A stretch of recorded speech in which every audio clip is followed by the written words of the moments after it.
นาะมื้อนี้เฮาสิมาแก้ต่ออยู่ในข้อที่6เนาะเฮามาเบิ่งคำถามข้อที่6จานมน ABC 3แผ่นซึ่งมีรัศมีแม่น30ซน20ซน10ซนตามลำดับได้วางขนาดกลางและบรรดาเม็ดใจกลางประกอบเป็นเส้นซื่อ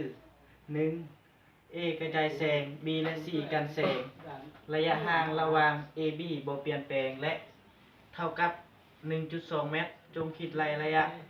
BC ใน2กรณีกรณีที่1 C อยู่ในเงามืดอย่างเต็มส่วนและกรณีที่2แมน C อยู่ในเงามัวอย่างเต็มส่วนเมื่อ BC เท่ากับ 0.6 เมตร C อยู่บอนแจ้งหรือบอนมืดคือแนวใดเฮามาแก้เนาะเฮาฮู้ว่ารัศมีของ A A ขีดเท่ากับ30ซนและ B B ขีดเท่ากับ20ซน C C ขีดเท่ากับ10ซนแล้วเขายังให้ระยะห่างแต่ AB เท่ากับ 1.2 เมตร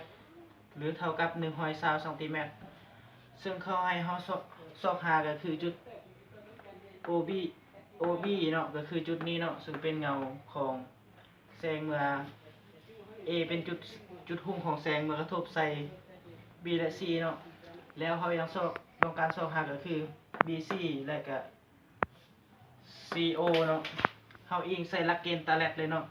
ซึ่งในนี้เฮาจะมาเบิ่งอยู่ในภาคส่วนนี้เนาะซึ่งว่า UC จะบ่เกี่ยวเฮาจะได้อัตราส่วนของรูปมุมใหญ่เท่ากับอัตราส่วนของรูปมุมน้อยซึ่งว่าอัตราส่วนของรูปมุมใหญ่ก็คือ A ขีดส่วนให้กับ AO และเท่ากับอัตราส่วนมุมน้อยก็คือ B ขีดส่วนให้กับ BO ซึ่งเฮาจะได้ดังนี้เนาะเมื่อเฮาฮู้ว่า AB AO เนาะเท่ากับ AO ตัวนี้จะเท่ากับ AB มาบวกให้กับ BO ซึ่งเขาให้ค่าของ AB แม่นเท่ากับ120ซนเราจะได้ AO เท่า120บวกให้กับ BO เนาะซึ่งเขาจะแทนใส่สูตรเลยเขารู้ว่า AB แม่นเท่ากับ30และ BB ขีดแม่นเท่ากับ20มาส่วนให้กับ AO ซึ่ง AO เขาได้แม่น120บวกให้กับ B เขาจะใส่120บวกให้กับ B ซึ่งรู้ว่า BO แม่นเขาต้องการซอกหาเนาะเขาจะได้เมื่อ BO คูณใส่นี้จะได้30 BO เท่ากับนี่จะได้อยู่240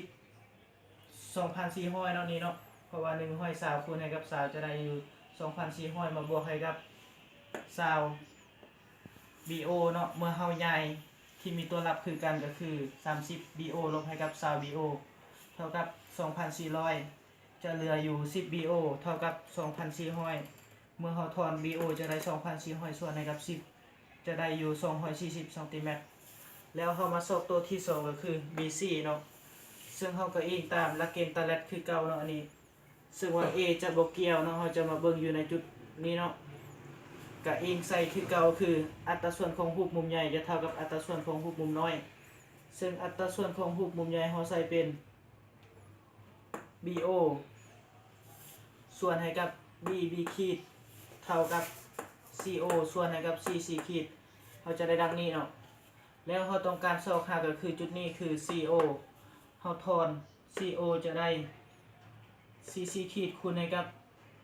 BO ส่วนให้กับ BB ขีดซึ่งเขาซอกหาของ CO จะได้เพราะว่า BO แม่นเท่ากับ240มาคูณให้กับ CC ขีดซึ่งเขาให้ CC ขีดแม่นเท่ากับ10 เมตร10ซนจะมาส่วนให้กับ BB ขีด BB ขีดก็คือ20ซนจะได้อยู่120ซนเนาะอยู่ในข้อนี้แล้วเข้ามาเบิ่งตัวที่3เนาะก็คือ CO เท่าใดเข้ามาเบิ่งจาก AO เท่ากับ AB บวกให้กับ BO เท่ากับ AB บวกให้กับ BC บวกให้กับ CO เนาะตัวนี้เนาะเขาฮู้ว่า AO แม่นเท่ากับ B ซึ่งฮู้ว่า AB แม่นเท่ากับ120แล้ว BC บวกให้กับ CO แม่นเท่ากับ BO เลยเขาจะใส่เป็น BO เท่านี้เนาะแล้วเขาได้